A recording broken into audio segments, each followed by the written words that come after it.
Yeah, on record, Tshidi. Thank you, Tshidi. Well, should I thank you? You've thrown a lot of assegais. You must always thank me.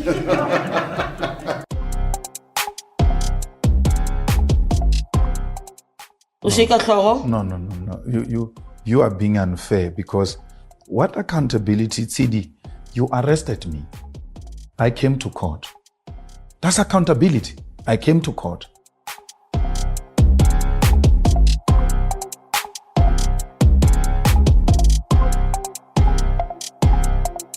And I think because of where the office has been, I need to be honest with myself, and that will come out of the outputs that I've made. And I think I'm in a very fortunate but also a difficult position where I'm acting.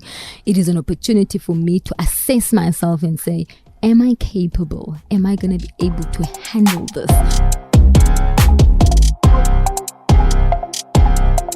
Hello, welcome to Politricking with Tshidi Madia. My name is Tshidi Madia. That's right, we are back. Season 2, Episode 1 of a politics podcast brought to you by Eyewitness News. The last time I spoke to you, we were coming out of an ANC policy conference. Now the governing party is on a fast race, on a fast track towards its national conference. They've started to nominate names of leaders they want to see emerging in December.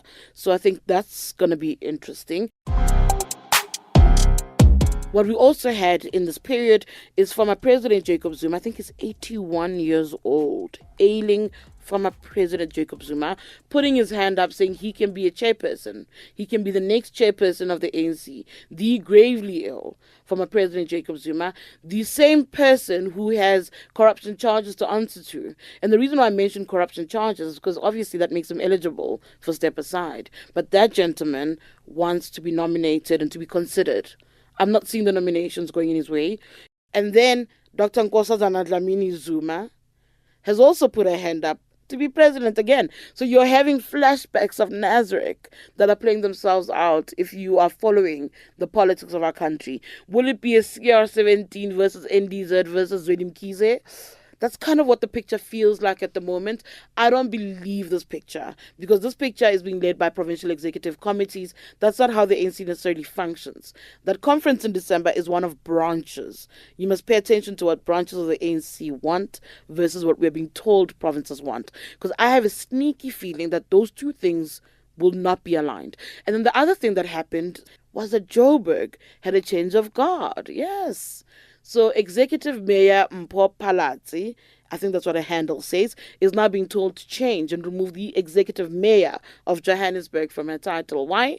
One day she was plucked out of power.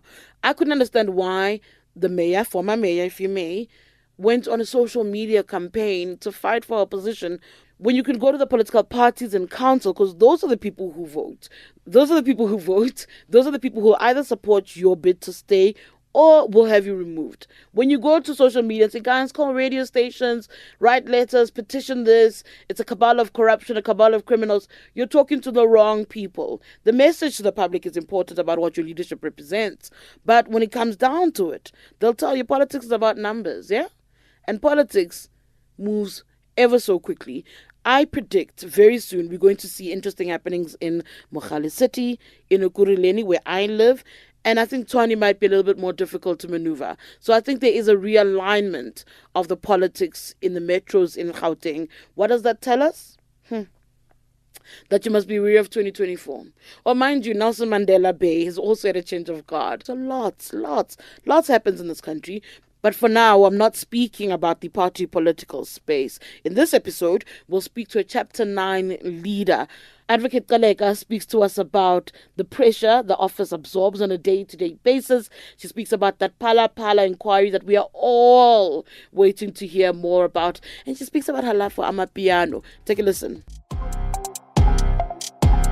We are speaking to the Deputy Public Protector, or if you just want to call it, the Acting Public Protector, Kholeka Gcaleka. who is joining us in studio at Prime Media Place in Sandton. We're going to chat to her a little bit. She has released some reports, interesting reports, but that's not necessarily what I want to talk about. I want to talk about the work as a whole. If you're like me and in the political space, you get the calls about some of the cases that she's handling, and not because the cases must be handled, but because the cases serve for political expediency quite often. So that's always interesting how there's a weird intersection between her office and the politics that I cover on a day-to-day basis. So we're going to chat to a little bit about that. But I also always want to know about women in leadership. I always find it interesting. I find it difficult sometimes. So I always want to know what goes in other women who are in powerful positions, leading positions, and what they make of it. Thank you so much for joining us, Advocate. Thank you, Tshidi. Thank you for having me here in studio. Thank you. Let's just start with just the politicization. I mean, we can't avoid it. It is really what is following the office, what follows you everywhere you go. And I'm sure in all the interviews you've conducted this week, the conversation around the politics has come up. What do you make of the fact that this office, this Chapter 9 institution that's to serve the people, is politicized at the level that it is? You know, I've come to terms with it even before joining the institution. I said it's the nature of the job, but what? Because it is a constitutional institution that is established to strengthen constitutional democracy, and it brings politicians to account. So as much as it is not involved in politics, however, it oversees the politicians who are entrusted with governance in our country. So it is actually not an abnormality to find itself in this particular position. But this gives the office, or the institution rather, an opportunity to rise above the politics and be a true vanguard of our democracy and strengthen this democracy above the politics that are brought before it. Where do you think it's failed in that? Because I would actually say it's failed quite often, most recently, obviously, to rise above the politics, finding itself in that mud quite often. Why do you think that was happening, where the office that's meant to be above the fray often found itself in this back and forth madness that's happening around the politics? You know, Tshidi, I really don't want to get much into that of what the cause of what the cause is saying. But you know, what I rather give me want a brief to concentrate, overview, a summary, if you may. I'll take a summary. What I rather want to concentrate on is that, you know, the public protector was never meant to be this stringent legal institution. It is an ombudsman, you know, and it's supposed to be more dealing on a mediation point of view with issues. And of course, the broader mandate, particularly on EMEA, which deals with these cases of the politicians. But also, I don't think that it was ever foreseen that we would get to this stage of our democracy, you know, and the institution needs to deal with those kind of things. But what we are doing is really to ensure that we apply the law. And unfortunately, especially for your Kholeka Gcaleka kind of cases where we want the ordinary people to have access to justice through our office, which is what was intended by the Constitution, it is a little bit harder because unfortunately we are now on the bar of the law, which is a high bar, and we need to lift and rise to that occasion as an office. Now, if you are at that level where you make sure that your investigations are thorough, they're diligent, highest form of quality. You apply the law because the law is there to guide you. That if a situation is in this way, this is how you go about dealing with it. But not forgetting the Constitution as a guiding principle, because our Constitution is saying we need to conduct our investigations independently, meaning I, as an acting public protector or a deputy public protector, I need to be independent. Investigations must be conducted fairly, without any favor, but without any fear. So which means that particularly a head of an institution such as this must be courageous. And I think for me, it was foresight in the Constitution that there will come a time when there's pressures from all sides. And for you to get out of this pressure, you need to be courageous. You need to do your work without fear. You need to be guided by the legal principles of our country, where where the Constitution is the supreme law. So for me, rather, it's moving forward, and not fearing and not being in favor and not being prejudicial to anyone.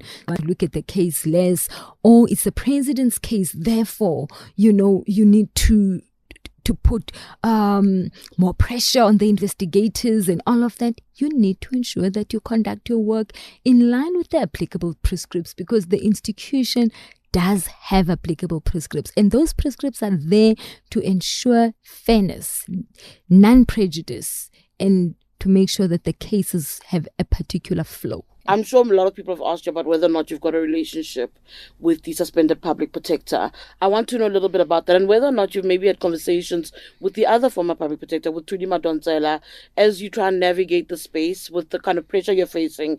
Has somebody like that reached out to you to try and speak to you about what the job entails? Do you even appreciate such as a person? I do, definitely. I mean, holding a position such as this, you can't take it for granted that you know everything. And it might not necessarily be with those who have held the fort in the public protector's office. But I think leadership generally, is characterized by a lot of challenges. And there's a particular way in which you navigate those challenges, even if they are not the same. And the kind of character with which you navigate those challenges. I mean, my relationship with Advocate Mkhwebane is a collegial and a professional relationship. We worked well together. We worked hand in hand in running the institution. I've had a conversation once with Advocate Madia. I don't know if you are aware, we have our simulcasts that run monthly. So after the simulcast, which the team had asked her to join and speak to the public, I then called her because I wanted to thank her, for having availed herself. But we just had a short conversation, and one thing that she shared with me is that, and it's very, very critical, it's the Chinese proverb that, if you want to take an institution far, you need to bring everybody together. You need to walk as a team. But if you want expediency and you want to go fast, you will definitely go alone, because you need to go with the pace of the lowest person and lift that person to come together with the team. So that's the important lesson that she shared with me. And from the experience of the time that I've been at the public protector, I thought it was quite valuable. It's a very interesting lesson to share with someone. The issue of, I wanna move away from it, but I know I cannot avoid it. I cannot avoid the Palapala investigation. I don't think it's taken long. I'm willing to now accept that a lot of the investigations actually take a while. Yes, that's when I'm going to get slammed and called a minion, because that's what I said. I'll take it. I'll take my L's. It's not taking too long, but how much more time do you predict? Do you recognize? Do you think you still need in order to deal with that investigation?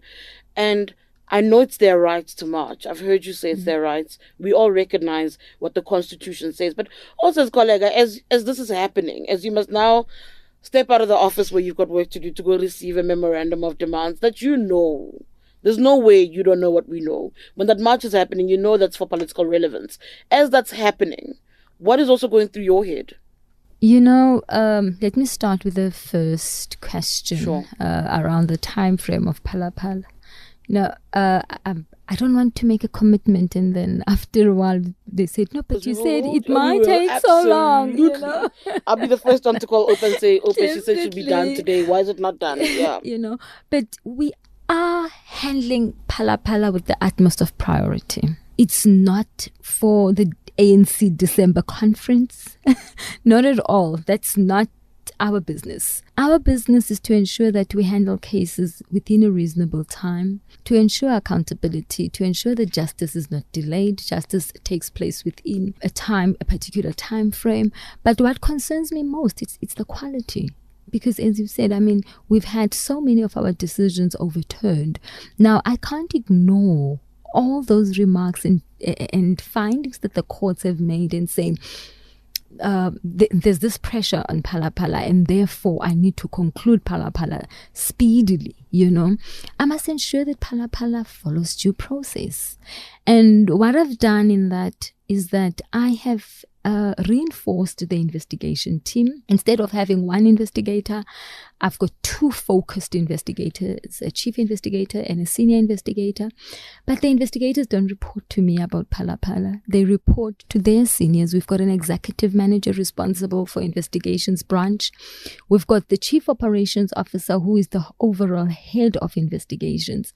But I have, in addition, put together a team from our legal services and research unit to assist this team as they move along, particularly to navigate more intensely the legal issues that might arise. Now, firstly, this is to make sure that we don't miss anything. We don't at the end of the investigation say, we need to go back. Now we move along with the process. We ensure that there's due diligence, there's quality assurance as they move along. I can't put a time frame at all at this stage because we've collected over 7 arch-lever files of information. Each time it comes, they go through it, assess what needs to be followed up on that information. And that's just the nature of an investigation. You can't say, no, I've got 5 witnesses to see and therefore it's going to take me 2-3 weeks for those 5 witnesses and I move along. It is not an easy investigation. It is complex investigation. I mean, it involves intelligence information. As you know, there's information that comes from the former head of state security, and so forth and so forth. So one source leads to the other. But I must reassure you, it is receiving our utmost attention. And as I say, we have a multifaceted team that is working in that particular investigation. Not because it is particularly, there's an issue, but because we understand the concerns, the genuine concerns of South Africans, that this is a president that's involved. These are the issues that have been raised. There needs to be closure on both sides of the president as well as on the South Africans in terms of this investigation. Now, I asked you also about the day where they're all out there in all their colors and you must now leave the office to go receive a memorandum and you must reassure them that you're doing the work. As Kholeka, not just as the advocate or the acting public protector, as a human being, as a woman, when you have that kind of pressure coming at you, and they've got, I'm sure, loud hailers, and Julius has got a very loud voice. So when all of that is happening to you, as Kholeka, as you're saying to Opa, no, I will go and receive the memorandum, what is also going through your head? I actually think they were very kind. Like said, taking from my interview as Deputy Public Protector, I think that there was a whole hullabaloo about my political activism. I mean, I grew up in the student movement. I grew up in the youth movement. So I understand the nature of politics very well, and I also understand the responsibilities that they have in terms of their constituencies. But I think what also gave me comfort when they said that they were marching as leaders of the opposition, mainly in parliament. Now, there's a constitutional duty upon them also to assist and support the institution. So I had in mind that at least they would have that in mind, that whatever they do, there's a constitutional obligation on them as official oppositions in parliament. So with all of that, I felt that let me accord them the respect as leaders of the opposition and not do what is a norm. I mean, during Advocate Madonsela's time, there used to be marches to the PPSA, and normally the CEO would collect the memorandum. And when I asked Open them, what's the precedence? And they were like, no, the CEO would collect the memorandum and, it's okay. But having the background of politics and understanding that these are leaders of the opposition in parliament, I mean, they are basically my bosses. I report to parliament. So I had to accord them the respect, but also to show them that as an institution, we've got nothing to fear in this investigation. They will say what they have to say. Most of it, they're not necessarily even speaking to me. They're speaking to their constituency.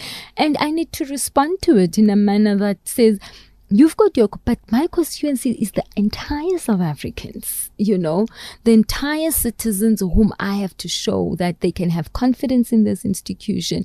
And by the way, South Africans have got different views. They don't necessarily share the views of those political parties, and some are even apolitical. So I need to come up as an independent person, Kholeka, but who represent an institution that is an independent institution. So that was critical for me, because at the same time, I don't want to have a bad relationship with the political parties. But however, I want to have what's the most difficult relationship. It's always said following a straight line or a guided line is the most difficult thing, because whomever is on this side, on that side, are saying no, but there's an issue in this respect. But mine really is to do what is I thought was respectable at the time, but what I also thought was an obligation on my side. Remember, I'm acting, all sorts of things are taking place. There's an inquiry in Parliament. There are those who are supporting or not supporting the inquiry. So how I come across to the country, not necessarily just to the politicians, is very important. You know, I need to come across as somebody who cares. And I do care. I do care that they have all these perceptions, and which I really think, I mean, the demands for me is demands that we could not meet. They are not within the confines of the law. And tomorrow, if I do that, there'll be the same people again who said, no, but you were pressurized and this is what you do. Look where we are. You've messed up the investigation, you know. So I had to remain focused. As a woman who's leading an office like this, a young black woman, what is that like? What are the... I don't want to call them inner turmoils, but surely imposter syndrome is an issue that a lot of us suffer from. Of course. I lead politics here. I suffer from it every day. How do you navigate that as a young woman in that space? Because actually, I don't want to talk about how there are other women who are trying to create an impression about who or what you are. Just in your general journey as Kholeka, how do you navigate that? For me, Tshidi, really is to stay focused on the cause. What is my mandate here? What am I supposed to do?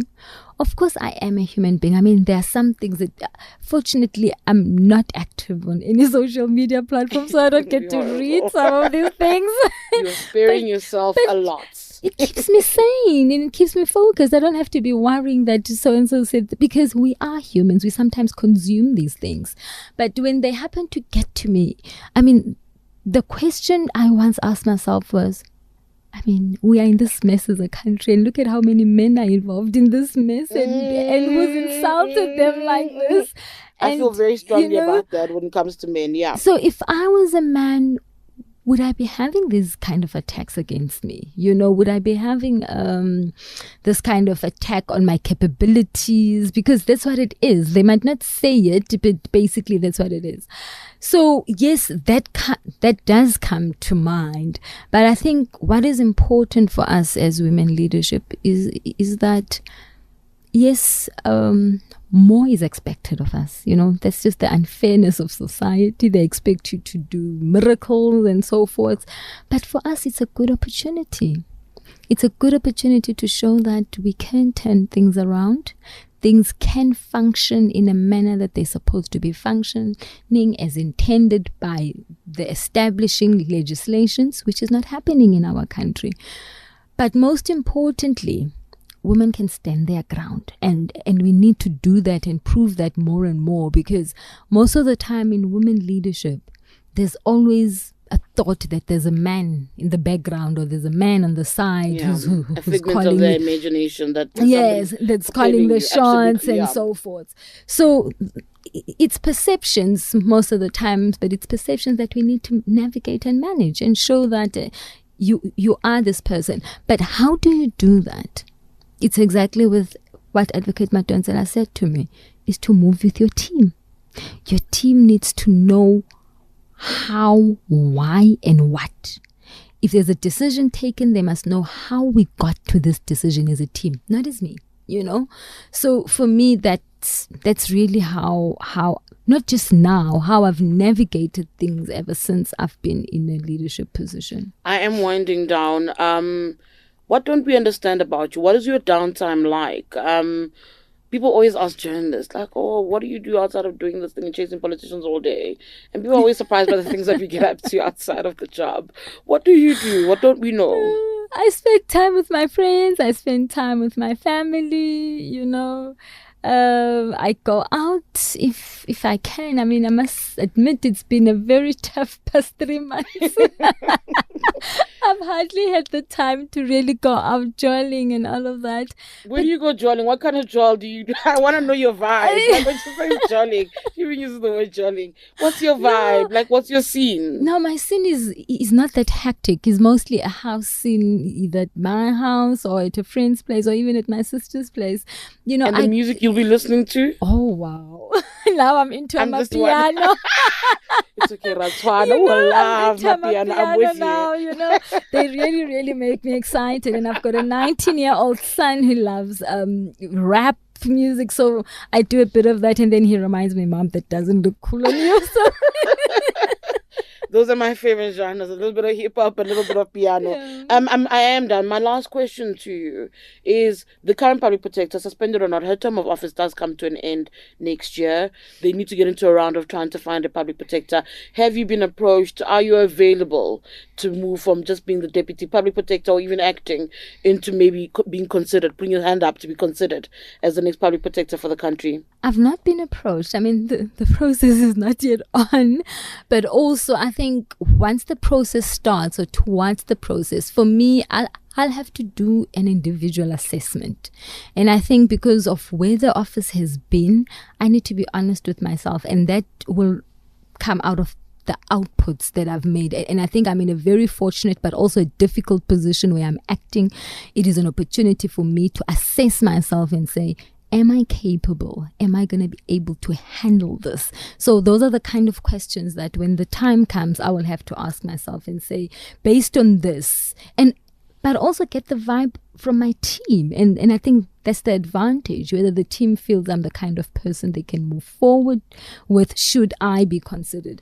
But the time hasn't come. When that time comes, I think those are the kind of questions I'll ask myself first before I raise my hand. Can I just say you've never sounded more like a politician than ever? In this entire conversation, you sounded exactly like a politician right there with that answer. Thank you so much for your time. The time has not come yet. Sounds familiar, ne? We hear that all the time from the politician, that we must wait for the right time, wait for nominations. She's saying the same thing. Thank you so much for your time. Thank you for chatting to us. That's the acting public protector, Kholeka Gcaleka. Got it right. Thank you so much for your time. Well done. That was Advocate Kholeka Gcaleka, acting public protector, speaking about what it's like to be running that office, that Phala Phala investigation, and her love for amapiano and her son's influence on rap. She won me at amapiano because that's my vibe. That's it from us. Until our next episode, this podcast was produced by Duduzile Masuku and Amogelang Ramela. For Eyewitness News, my name is Tshidi Madia.